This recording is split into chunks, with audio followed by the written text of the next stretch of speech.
Que lo sepa Edmundo trae para ti el podcast. Hoy te hablaré acerca del hallazgo de la manada, es decir, de la dicha de la pertenencia.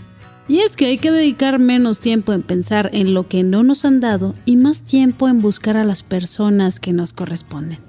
Y para esto, nada mejor que este cuento psicológico y espiritual que todos muy bien conocemos.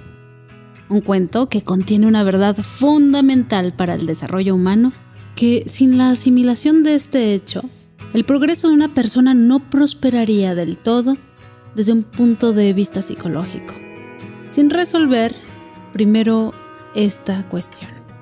Y para esto les traigo hoy el cuento del patito feo y la explicación de su simbología.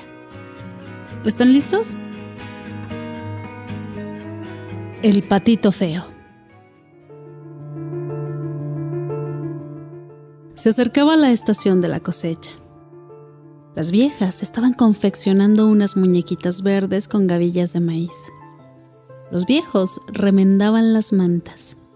Las muchachas bordaban sus vestidos blancos con flores de color rojo sangre. Los chicos cantaban mientras aventaban el dorado heno. Las mujeres tejían unas ásperas camisas para el cercano invierno. Los hombres ayudaban a recoger, arrancar, cortar los frutos que los campos habían ofrecido.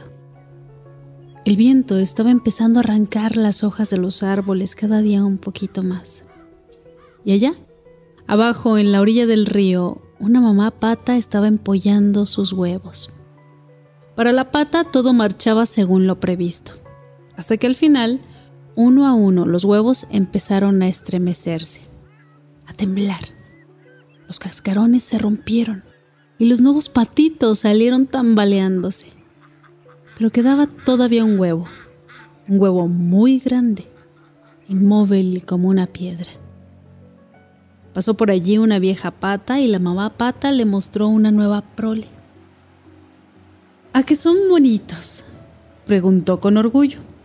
Pero la vieja pata se fijó en el huevo que no se había abierto y trató de disuadir a su amiga de que siguiera empollándolo. «Es un huevo de pavo», sentenció la vieja pata. «No es un huevo apropiado. A un pavo no se le puede meter en el agua, ¿sabes?». Ella lo sabía, porque lo había intentado una vez. Pero la pata pensó que, puesto a que ya había pasado tanto tiempo empollándolo, no le molestaría hacerlo un poquito más. «Eso no es lo que me preocupa», dijo. «¿Sabes que el muy bribón del padre de estos patitos no ha venido a verme ni una sola vez?». Al final, el enorme huevo empezó a estremecerse y a vibrar. La cáscara se rompió y apareció una inmensa y desgarbada criatura. Tenía la piel surcada por unas tortuosas venas rojas y azules. Las patas eran de color morado claro y sus ojos eran de color de rosa transparente. La mamá pata ladeó la cabeza y estiró el cuello para examinarlo, y no tuvo más remedio que reconocerlo. Era decididamente feo. «A lo mejor es un pavo», pensó preocupada. Sin embargo, cuando el patito feo entró en el agua con los demás polluelos de la nidada, la mamá pata vio que sabía nadar perfectamente. «Sí, es uno de los míos, a pesar de ese aspecto tan raro que tiene. Aunque bien mirado, me parece casi guapo». Así pues, lo presentó a las demás criaturas de la granja.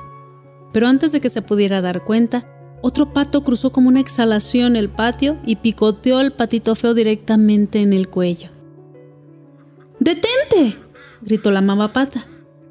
Pero el matón replicó: «Es tan feo y tan raro que necesita que lo intimiden un poco». La reina de los patos, con su cinta roja en la pata, comentó: «Vaya, otra nidada, como si no tuviéramos suficientes bocas que alimentar. Y aquel de allí tan grande y tan feo, tiene que ser una equivocación». «No, no es una equivocación», dijo la mamá pata. «Será muy fuerte, Lo que ocurre es que ha pasado demasiado tiempo en el huevo y aún está un poquito deformado. Pero todo se arreglará, ya lo verás, añadió alisando las plumas del patito feo y lamiéndole los remolinos y las plumas que le caían sobre la frente. Sin embargo, los demás hacían todo lo posible por hostigar de 1000 maneras al patito feo. Se le echaban encima volando, lo mordían, lo picoteaban, le silbaban, le gritaban. Y conforme pasaba el tiempo, el tormento era cada vez peor. El patito se escondía, procuraba esquivarlos, zigzagueaba de derecha a izquierda, pero no podía escapar. Era la criatura más desdichada que jamás hubiera existido en el mundo. Al principio su madre lo defendía, pero después hasta ella se cansó y exclamó exasperada: ¡Ay, ojalá te fueras de aquí! Entonces el patito feo huyó. Con casi todas sus plumas alborotadas y un aspecto extremadamente lastimoso, corrió sin parar hasta que llegó a una marisma. Allí se tendió al borde del agua con el cuello estirado, bebiendo agua de vez en cuando. 2 gansos lo observaban desde los cañaverales. «Oye tú, feucho», le dijeron en tono de burla, ¿quieres venir con nosotros al siguiente condado? Allí hay un montón de ocas solteras para elegir. De repente, se oyeron unos disparos. Los gansos cayeron con un sordo rumor y el agua de la marisma se tiñó de rojo con su sangre. El patito feo se sumergió mientras a su alrededor sonaban los disparos. Se oían los ladridos de los perros y el aire se llenaba de humo. Al final de la marisma quedó en silencio y el patito feo corrió y se fue volando lo más lejos que pudo. Al anochecer llegó a una pobre choza y la puerta colgaba de un hilo y había más grietas que paredes. Allí vivía una vieja andrajosa con un gato despeinado y una gallina bizca. El gato se ganaba el sustento cazando ratones y la gallina se lo ganaba poniendo huevos. La vieja se alegró de haber encontrado un pato. A lo mejor pondrá huevos, pensó. Y si no los pone, podremos matarlo y comérnoslo. Y el patito se quedó allí, donde constantemente lo atormentaban el gato y la gallina, los cuales le preguntaban: ¿de qué sirve si no pones huevos y no sabes cazar? A mí lo que más me gusta es estar debajo, dijo el patito, y lanzó un suspiro. Debajo del vasto cielo azul, o debajo del agua azul. El gato no comprendía qué sentido tenía permanecer debajo del agua. Criticaba al patito por sus estúpidos sueños. La gallina tampoco comprendía qué sentido tenía mojarse las plumas. También se burlaba del patito. Al final, el patito se convenció de que allí no podría gozar de paz y se fue camino abajo para ver si allí había algo mejor. Llegó a un estanque y mientras nadaba, notó que el agua estaba cada vez más fría. Una bandada de criaturas volaba por encima de su cabeza. Eran las más hermosas que jamás hubiera visto. Desde arriba le gritaban, y el hecho de oír sus gritos hizo que el corazón le saltara de gozo y se le partiera de pena al mismo tiempo. Les contestó con un grito que jamás había emitido anteriormente. En su vida había visto unas criaturas más bellas y nunca se había sentido más desvalido. Dio vueltas y más vueltas en el agua para contemplarlas hasta que ellas se alejaron volando y se perdieron de vista. Entonces descendió al fondo del lago y allí se quedó acurrucado temblando. Estaba desesperado, pues no acertaba a comprender el ardiente amor que sentía por aquellos grandes pájaros blancos. Se levantó un viento frío que sopló durante varios días y la nieve cayó sobre la escarcha. Los viejos rompían el hielo de las lecheras y las viejas hilaban hasta altas horas de la noche. Las madres amamantaban a 3 criaturas a la vez a la luz de las velas y los hombres buscaban a las ovejas bajo blancos cielos a medianoche. Los jóvenes se hundían hasta la cintura en la nieve para ir a ordeñar y las muchachas creían ver los rostros de los apuestos jóvenes en las llamas del fuego de la chimenea mientras preparaban la comida. Allá abajo, en el estanque, el patito tenía que nadar en círculos cada vez más rápidos para conservar un sitio en el hielo. Una mañana, el patito se encontró congelado en el hielo y fue entonces cuando comprendió que se iba a morir. 2 ánades reales descendieron volando y resbalaron sobre el hielo. Una vez allí estudiaron al patito. «Cuidado, que eres feo», le graznaron. «Es una pena. No se puede hacer nada por los que son como tú». Y se alejaron volando. Por suerte pasó un granjero y liberó al patito rompiendo el hielo con su bastón. Tomó en brazos al patito y se lo colocó bajo la chaqueta y se fue a casa con él. En la casa del granjero los niños alargaron las manos hacia el patito, pero este tenía miedo. Voló sobre las vigas y todo el polvo allí acumulado cayó sobre la mantequilla. Desde allí se sumergió directamente en la jarra de la leche y cuando salió todo mojado y aturdido, cayó en el tonel de la harina. La esposa del granjero lo persiguió con la escoba mientras los niños se partían de risa. El patito salió a través de la gatera y una vez más en el exterior se tendió medio muerto sobre la nieve. Desde allí, siguió adelante con gran esfuerzo hasta que llegó a otro estanque, y a otra casa, otro estanque, y a otra casa, y se pasó todo el invierno de esta manera, alternando entre vida y muerte. Y así volvió el suave soplo de la primavera. Las viejas sacudieron los lechos de plumas, y los viejos guardaron sus calzoncillos largos.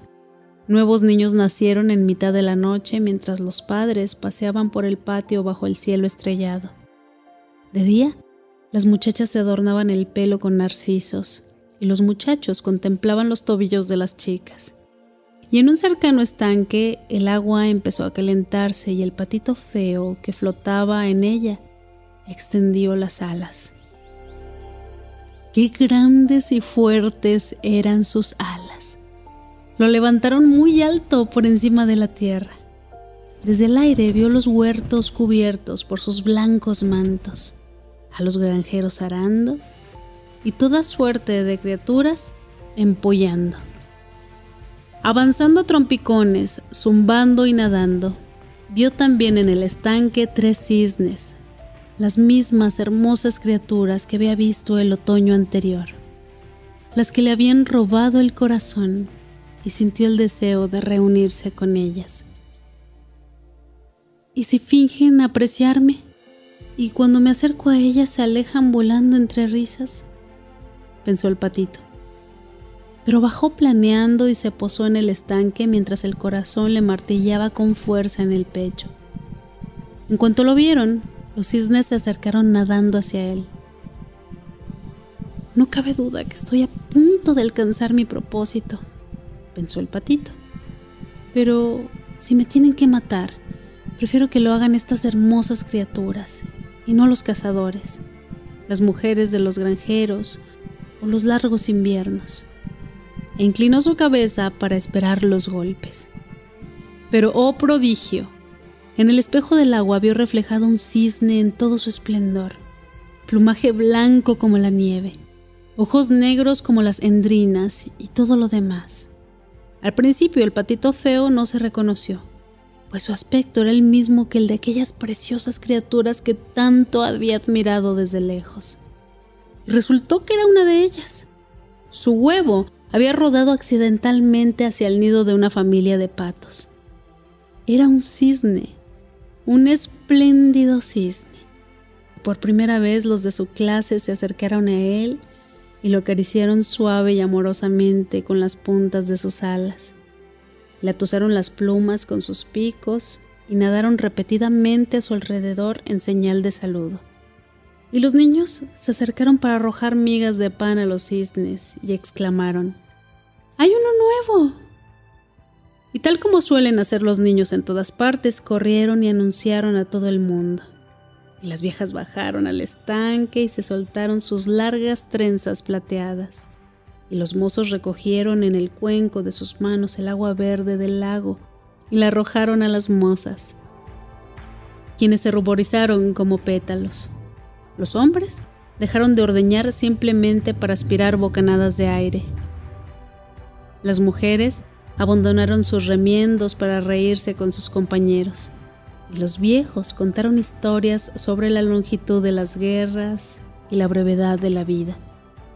Y uno a uno, a causa de la vida, la pasión y el paso del tiempo, todos se alejaron danzando. Los mozos y las mozas se alejaron danzando. Los viejos, los maridos y las esposas también se alejaron danzando. Los niños y los cisnes se alejaron danzando.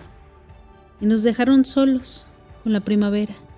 Y allá abajo, junto a la orilla del río, otra mamá pata empezó a empollar los huevos de su nido.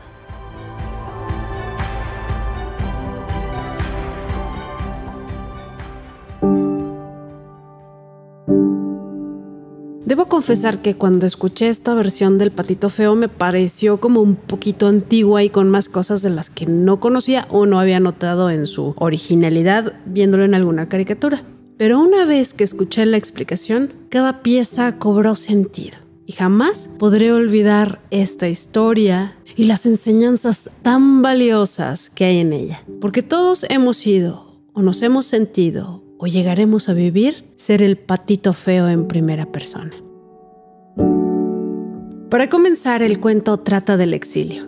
El patito feo representa la naturaleza salvaje, que cuando las circunstancias lo obligan a pasar penurias nutritivas, se esfuerza instintivamente en seguir adelante, ocurra lo que ocurra.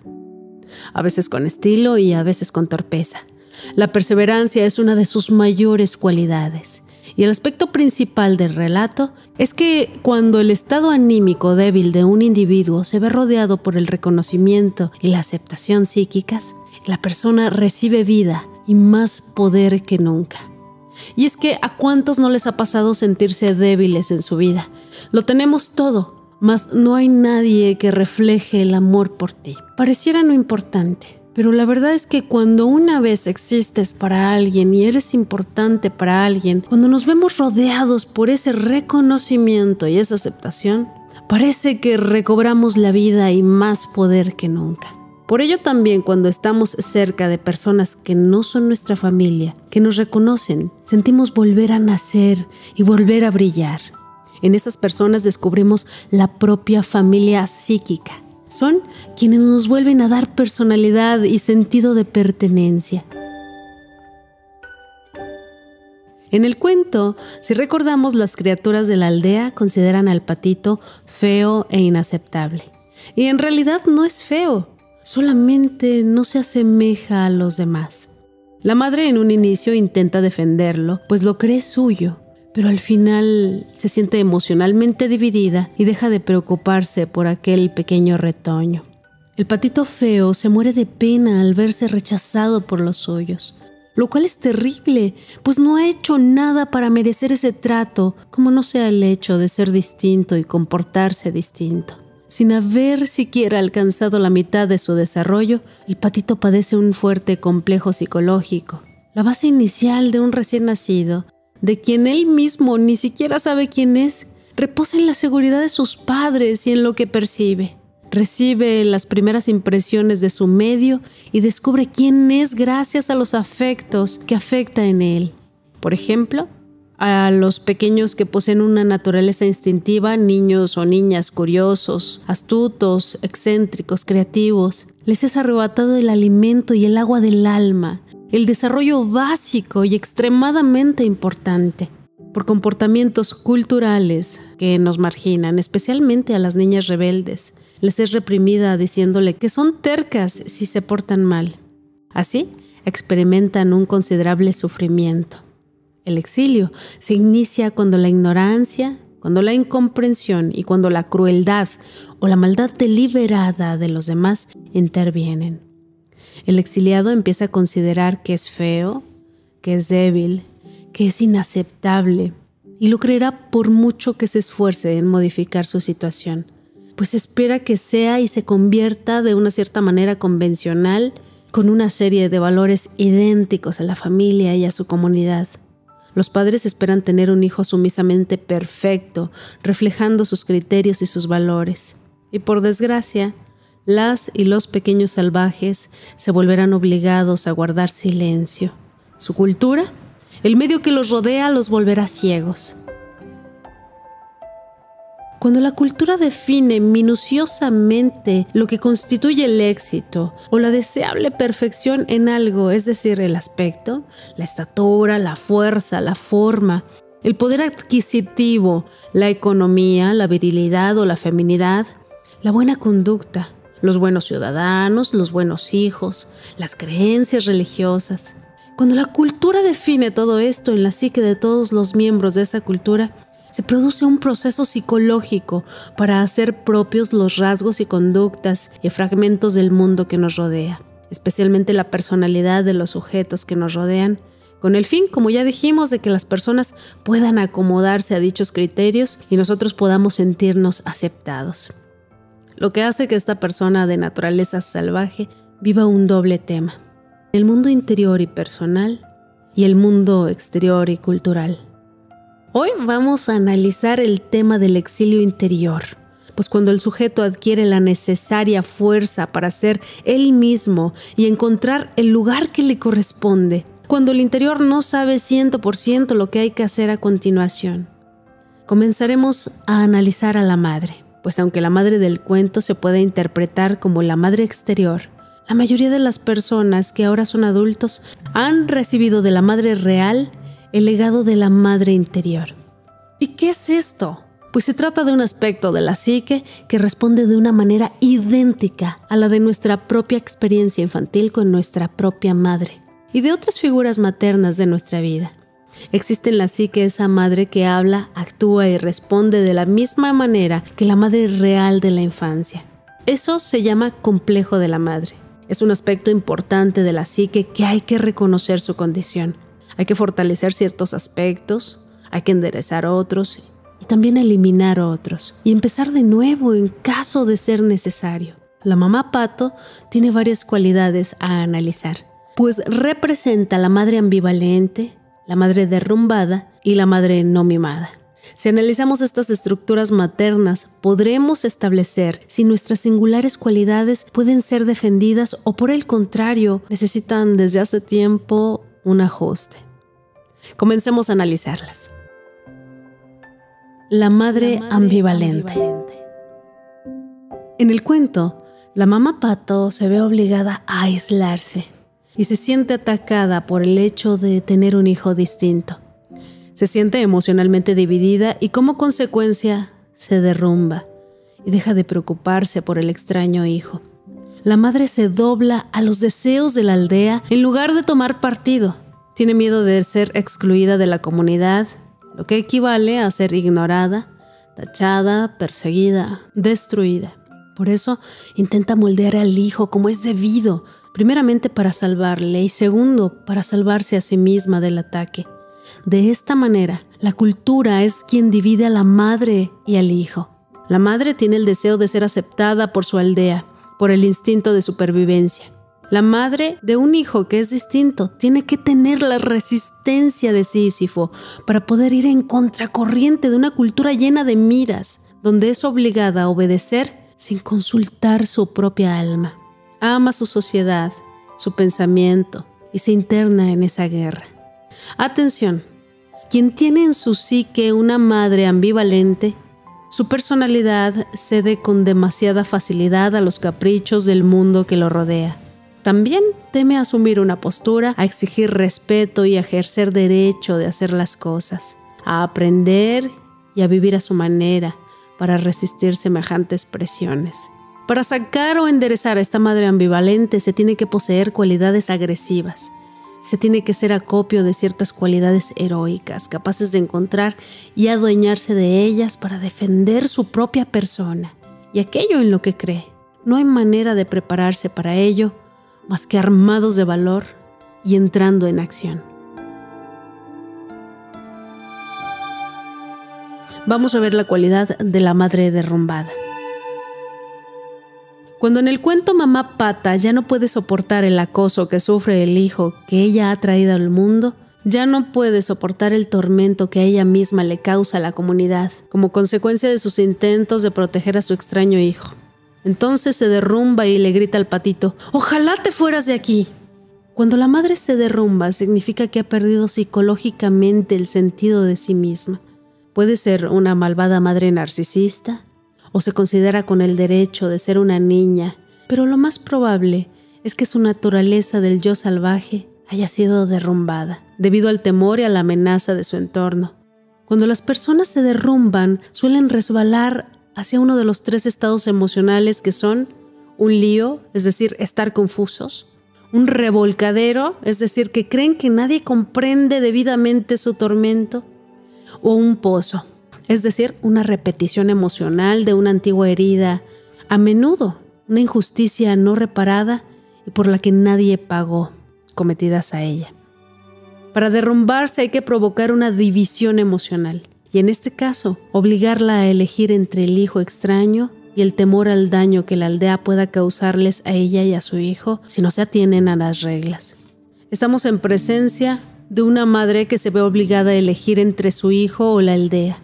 Nos encontramos en presencia de una cultura terriblemente cruel, una cultura desconsiderada, una cultura que está exigiendo causar daño a una persona para defender sus propios preceptos. En resumen, una cultura muy enferma. Y atención, esta cultura puede ser aquella en la que se vive, pero lo más grave es que también puede ser la que se lleva consigo en el interior de la mente. Un ejemplo horrible de ello se dio en el siglo XVIII, XIX y XX, donde se dio una larga y espantosa historia de la ruptura de las familias que fueron obligadas a someterse a la esclavitud, separadas y vendidas. Otro ejemplo es entregar a los hijos en tiempos de guerra y encima vernos obligados a alegrarnos de ello. Las forzadas repatriaciones de hoy en día, además de que en todo el mundo y en distintas épocas se ha prohibido a las mujeres amar y dar cobijo a quien ellas quieren y en la forma que deseen. Otra presión le llevan las madres solteras que se han visto obligadas por la moral a ocultar su condición, o bien a ocultar a sus hijos, hasta llegar a matarlos, o a renunciar a ellos, o a vivir mal bajo una falsa identidad como ciudadanos humillados o privados de todo derecho. Durante muchas generaciones, las mujeres han aceptado el papel de seres humanos legitimizados a través del matrimonio con un hombre, de no ser aceptadas a menos que así lo decida un hombre. Y sin esa protección masculina, se convierte en vulnerable la mujer. Por tanto, una madre derrumbada suele dudar de su propia valía. Si en tu psique hay una madre derrumbada, tu personalidad será que sueles dudar de tu propia valía, escoger entre satisfacer las exigencias externas o las exigencias de tu alma. Sientes que te puede costar la vida tomar una decisión y que también te puede costar la soledad y el exilio si eliges algo para ti mismo o misma. Se sienten que son alguien que no se les permite llorar sin hacer nada al respecto. Entonces hay que levantarse e ir en busca del lugar que uno pertenece. El exiliado tiene una madre derrumbada externa o una psíquicamente débil y debemos negarnos a convertirnos en lo mismo.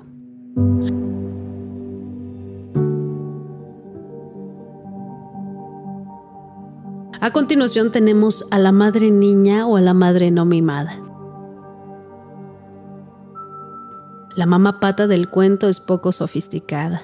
Es una madre frágil y puede tratarse de una madre que no ha sido mimada, una madre muy joven, muy frágil o muy ingenua. Desde un punto de vista psíquico, puede estar tan lastimada hasta el extremo de considerarse indigna de ser amada incluso por un niño. Una madre se tiene que mimar para que ésta a su vez mime a sus hijos. La falta de experiencia y de instinto le impiden ver. Son niñas que se las quieren dar de madres, en las que se esfuerzan por hacerlo todo y serlo todo para todo el mundo, pero no pueden guiar correctamente ni apoyar correctamente a sus hijos. La madre mala tortura y apalea al pequeño de distintas maneras. Lo deja sucio y apaleado con varias modalidades de atención destructiva y en algunos casos por falta de necesaria atención. A su vez, la madre frágil ha sido un cisne que ha sido criada por patos, y no ha conseguido descubrir su verdadera identidad lo bastante temprano como para que sus hijos se pudieran beneficiar de ello. Pero todo tiene su remedio. La madre, el hijo o hija, un día de suerte tropiezan con el misterio de su verdadera naturaleza y experimentan punzadas de identificación, los impulsos del cisne. Y entonces buscarán su identidad y darán comienzo a un viaje virginal en busca de su yo perdido.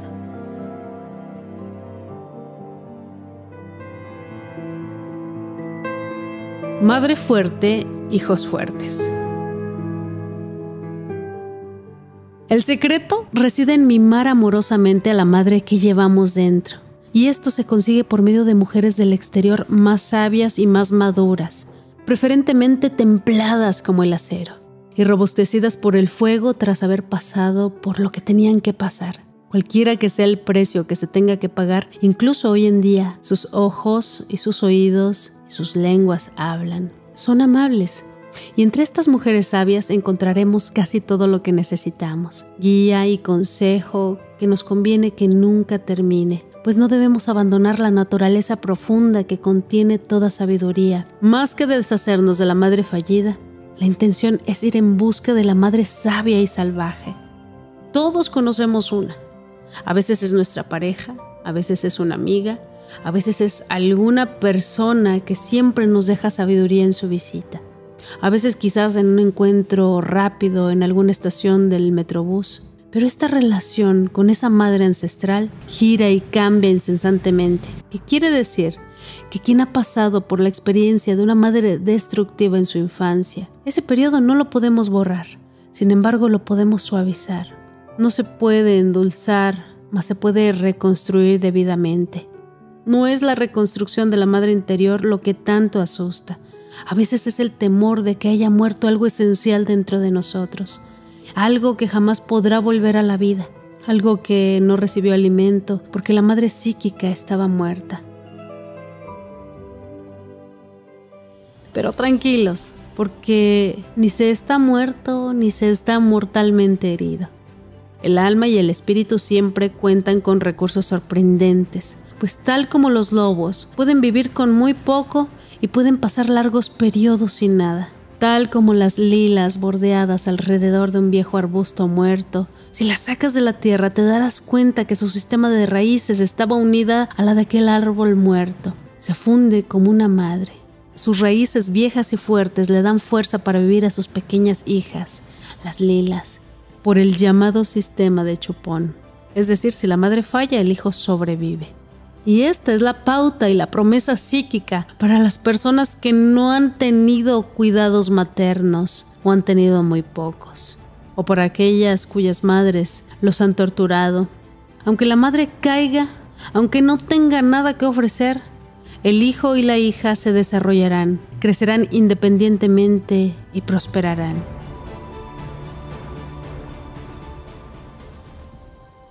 Las malas compañías. En el cuento, cuando el patito feo va de un lado a otro en busca de un lugar a donde descansar, si bien el instinto que nos indica a dónde ir no está bien desarrollado, el instinto que nos induce a seguir vagando hasta encontrar lo que necesitamos se mantiene intacto. No obstante, en el síndrome del patito feo hay a veces una especie de patología, y esto significa que uno sigue llamando a las puertas que no debe, a pesar de constarle que no tendría que hacerlo. Pero esto tiene una explicación, y es que cuando nos equivocamos tanto, cuesta imaginar que una persona pueda saber qué puertas son las equivocadas, cuando nunca ha sabido lo que es una puerta apropiada. Esta búsqueda del amor en todos los lugares equivocados es la fracción al exilio. Cuando se recurre a una conducta compulsiva repitiendo una y otra vez el comportamiento que no la satisface y provoca una declive en lugar de una prolongada vitalidad, para aliviar el exilio, lo que hace es provocarse más daño, y esto no cura la herida inicial. Entonces, en cada una de sus incursiones se producen nuevas heridas, algo así como aplicarse una ridícula medicina en la nariz cuando lo que se ha hecho es un corte en el brazo. Las soluciones a estas opciones equivocadas son varias.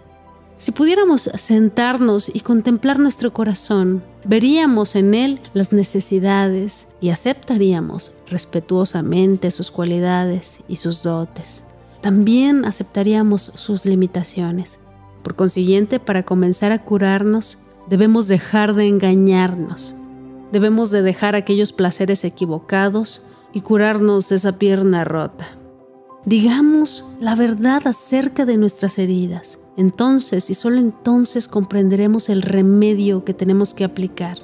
Nunca llenaremos el vacío con lo que nos resulte más fácil o lo que tengamos a la mano. Hay que esperar a encontrar la medicina adecuada. Y solamente reconoceremos que es esa medicina la que necesitamos porque nuestra vida se verá más fuerte y no más débil. Ese es el indicativo.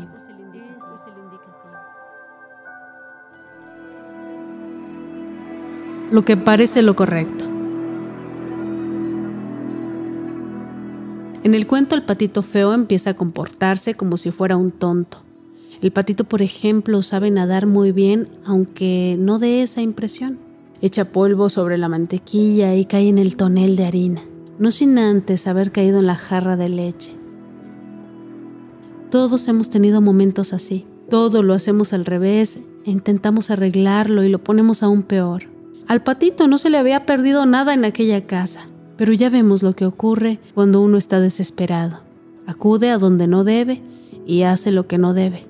Y terminamos siendo una nerviosa comedia bien intencionada de alguien que quiere ser bueno. Y entonces yo te digo que es mucho mejor, muchísimo más elegante e infinitamente más espiritual ser lo que se es, tal y como es, y dejar que los demás sean tal y como son. El don del exilio. Si has intentado encajar en un molde y no lo has conseguido, déjame decirte que probablemente has tenido suerte.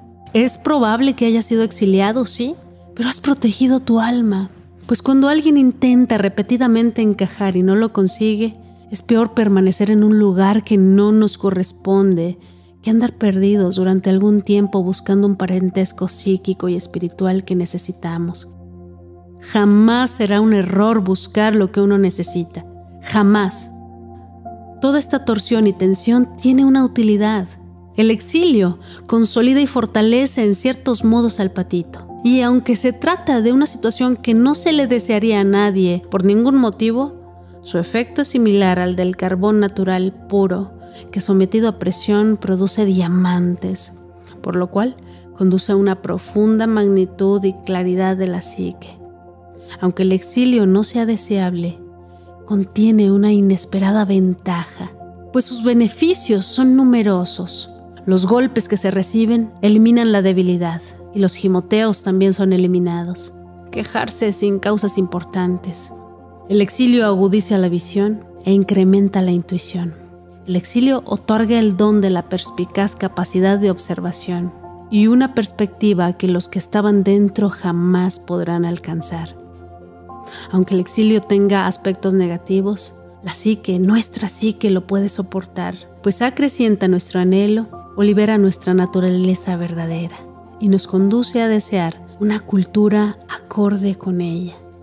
Es entonces el anhelo y el deseo los que hacen que por sí solos una persona siga adelante buscando una cultura apropiada, que en caso de no encontrarla, uno mismo la construye. Y un día te encontrarás con más personas iguales que lleven mucho tiempo buscándola y que cuando se topen con nosotros en nuestro camino proclamarán que era lo que tanto deseaban encontrar.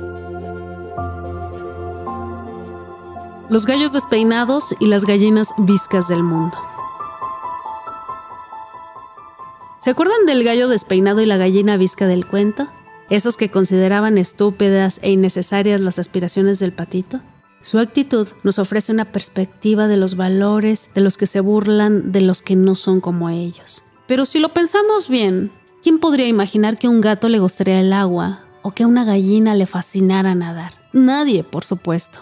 Pero demasiado a menudo, desde el punto de vista del exiliado, cuando las personas no son iguales, la inferior es siempre la exiliada.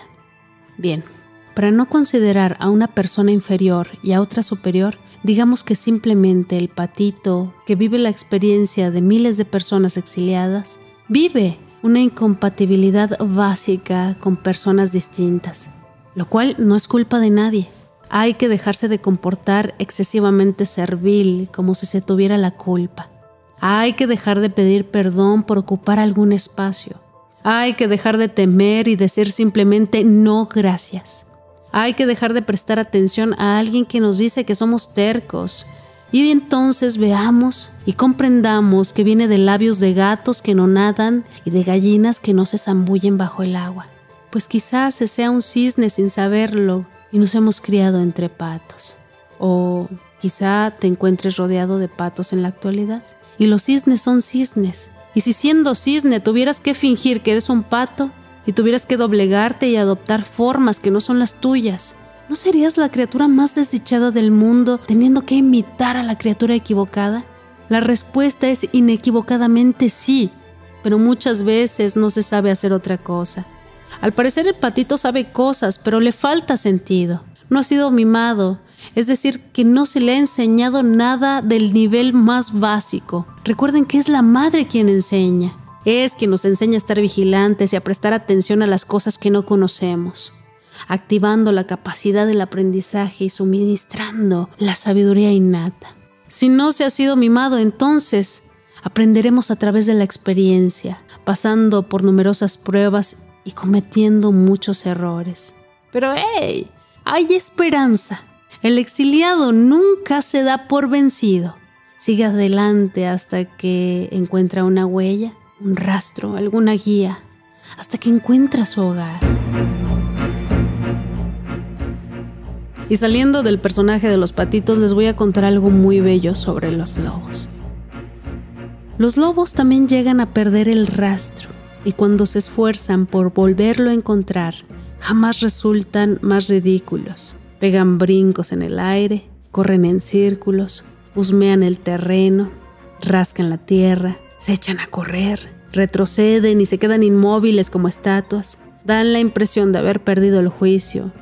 Pero detrás de esto, lo que en realidad están haciendo es seguir todas las pistas que puedan encontrar.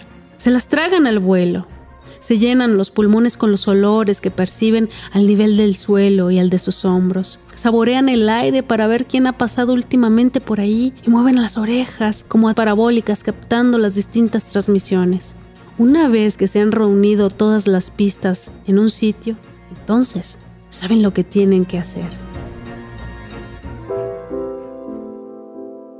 Cuando un patito feo ha perdido el contacto con la vida, con lo que más valora, también corre de un lado a otro en su afán de recuperarlo. La mayoría de las veces, como patitos feos, estaremos recogiendo información, saboreando esto o tocando con la pata aquello. Lo más que se puede hacer en tales casos es explicarnos lo que estamos haciendo.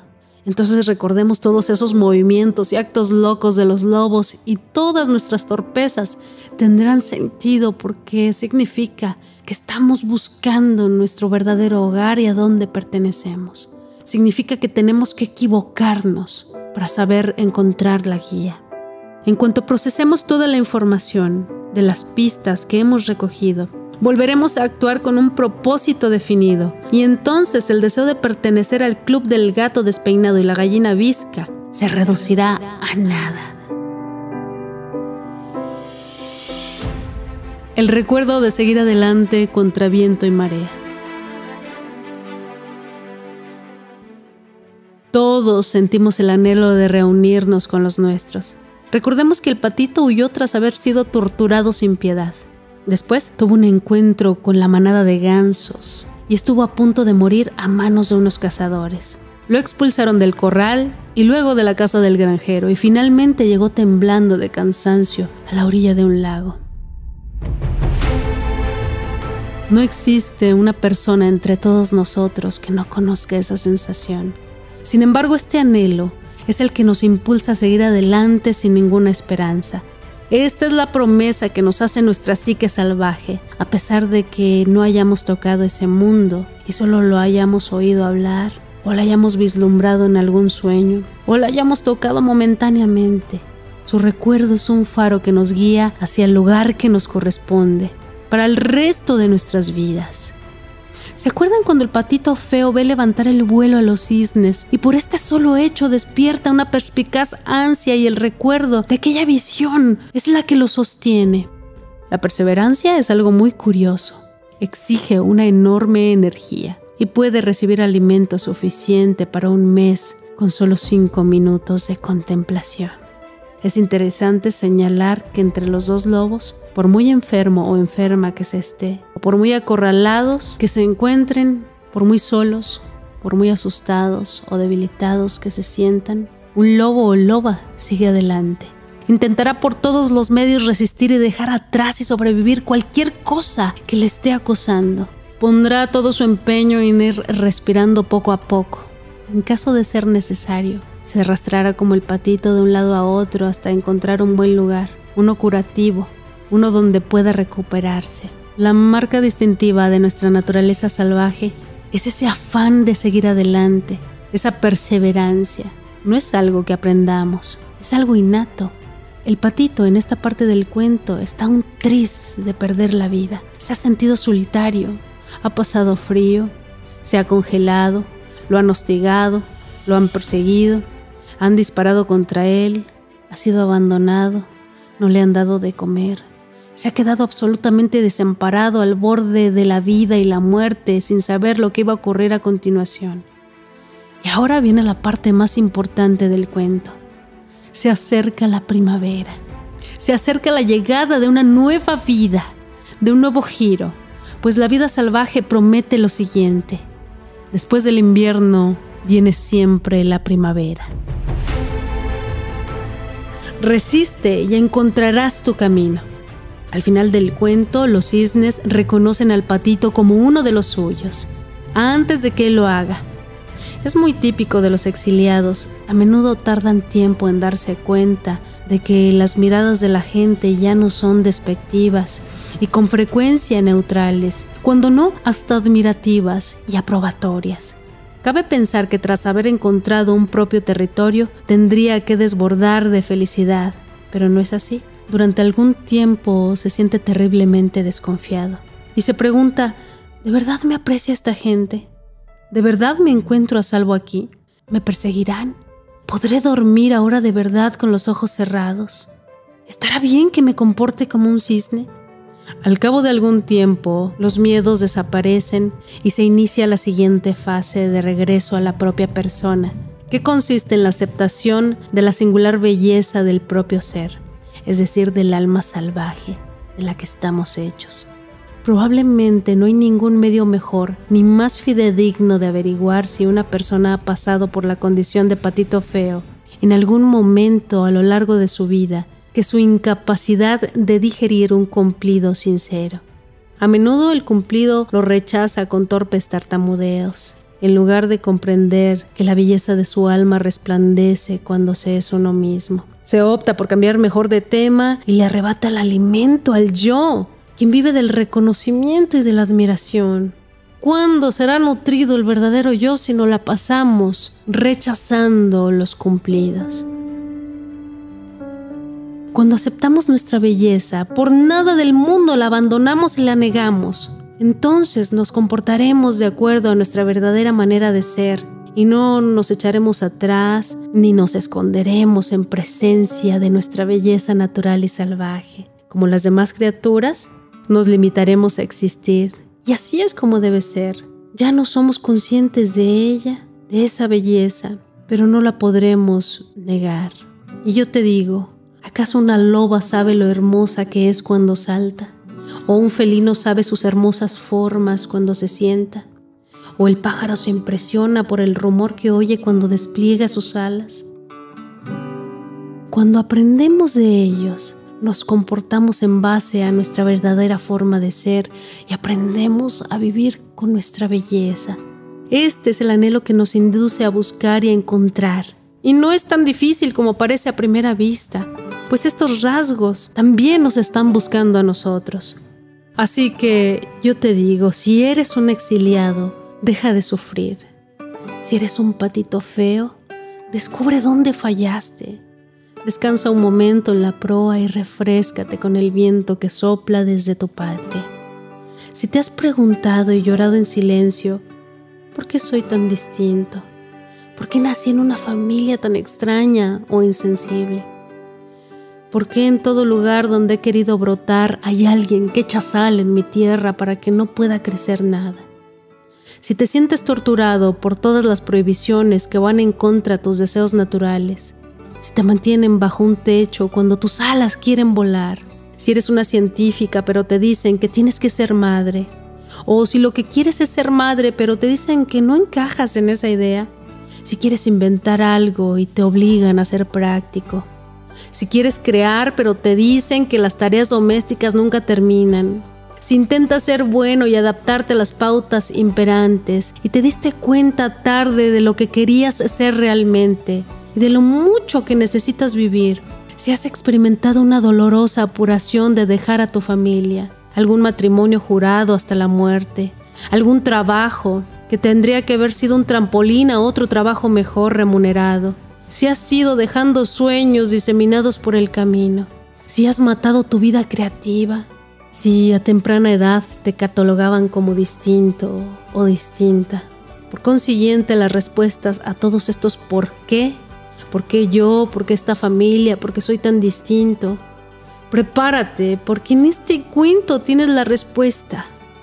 Hemos nacido tal y como somos, y las extrañas familias, por medio de las cuales venimos al mundo y el yo, tienen un plan, pero nuestros diminutos cerebros son tan pequeños para comprenderlos. Tu verdadera familia está más allá. Si de pequeño siempre pensabas que ojalá el señor fulano de tal y su esposa hubieran sido tus padres, es muy probable que estuvieran destinados a hacerlo.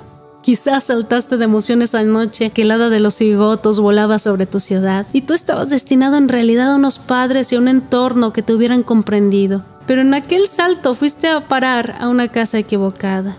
Por eso tú bailas claqué por los pasillos a pesar de pertenecer a una familia adicta a la televisión. Los que no son salvajes quieren que seas subsecuente, quieren que hoy seas exactamente igual que ayer, quieren que no cambies con el paso de los días, sino que permanezcas siempre tal como el principio, sentadito y bien portadito.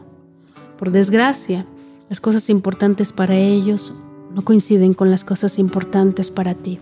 La conducta subsecuente no encaja en ti, pues tu fuerza estriba en tu adaptación a los cambios, por medio de una vida creativa, de una sagaz percepción, de una flexibilidad y de una habilidad de adaptación. De este modo, tú, el cigoto equivocado, ofreces tu lealtad no a tu familia, sino a tu yo interior. Por eso te sientes desgarrado. Por eso se podría decir que tu madre loba te agarra por el rabo y tu familia biológica te agarra por los brazos. No tardarás mucho en llorar de dolor. Necesitamos mucho tiempo para recuperar la confianza suficiente para volver a la naturaleza instintiva. Necesitarás ingredientes como honradez, desahogo de la cólera. Gracias a esto inducirás al alma a regresar a casa. El proceso de individuación llega cuando la herida del trauma pertenece ya al pasado y es momento de pasar de la fase de supervivencia a la fase del crecimiento. Aquel orgullo de haber sido supervivientes basta para algunas personas. Y es peligroso quedarse ahí, pues es un obstáculo para lo creativo. Tenemos que soltar esa insignia de situación de supervivientes. Tu marca distintiva de superviviente, tienes que tirarla a la basura. No tienes que caer en esa trampa de usar los nombres que te has ganado en esas batallas, en esos momentos más terribles de tu vida. No es bueno que bases tu identidad del alma exclusivamente en las hazañas, en las pérdidas y en las victorias, en los malos momentos, en aliarnos con la supervivencia. Ser así puede dejar a una persona tan endurecida como la asesina de buey, y entonces inhibirá tu desarrollo. Y yo te digo, si eres un superviviente, que ya esos malos tiempos quedaron atrás. Tu crecimiento significa exponerte a situaciones propicias para el nacimiento y el desarrollo de vigorosas y abundantes flores y hojas. Tienes que ponerte nuevos nombres que te inviten a crecer como criatura libre. Y ser un superviviente te limita a eso. A veces hay que echar mano de los rituales que podemos utilizar para ayudarnos y ayudar a las personas hacia la transición de la supervivencia hacia el crecimiento.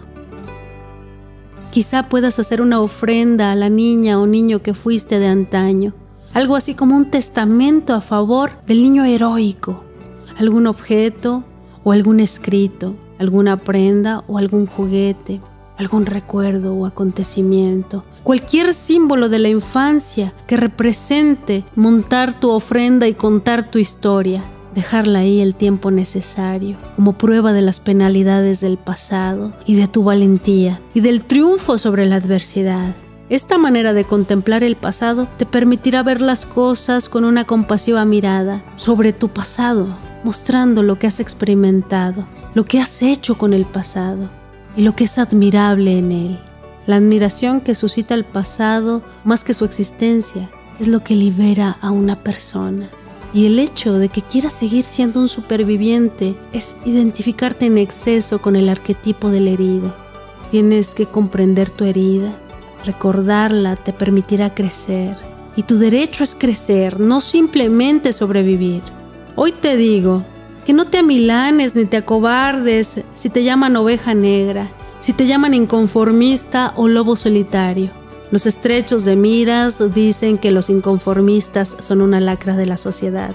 Sin embargo, se ha demostrado a lo largo de los siglos que el hecho de ser distinto significa tener la certeza de que uno hará una aportación original y útil, además de sorprendente a su cultura y a quienes lo rodeen.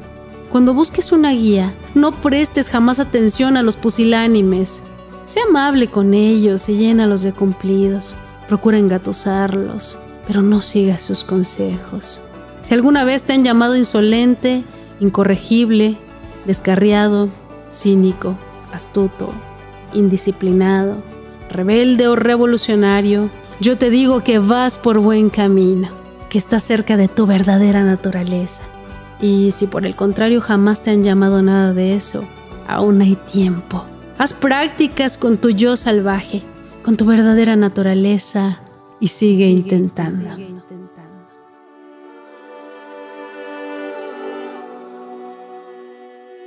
Cuento y explicación tomadas del libro Mujeres que corren con lobos de Clarisa Pinkola. Nos escuchamos la próxima ocasión. Ojalá que te haya gustado. Medítalo. Te puede servir de mucho. Hasta la próxima.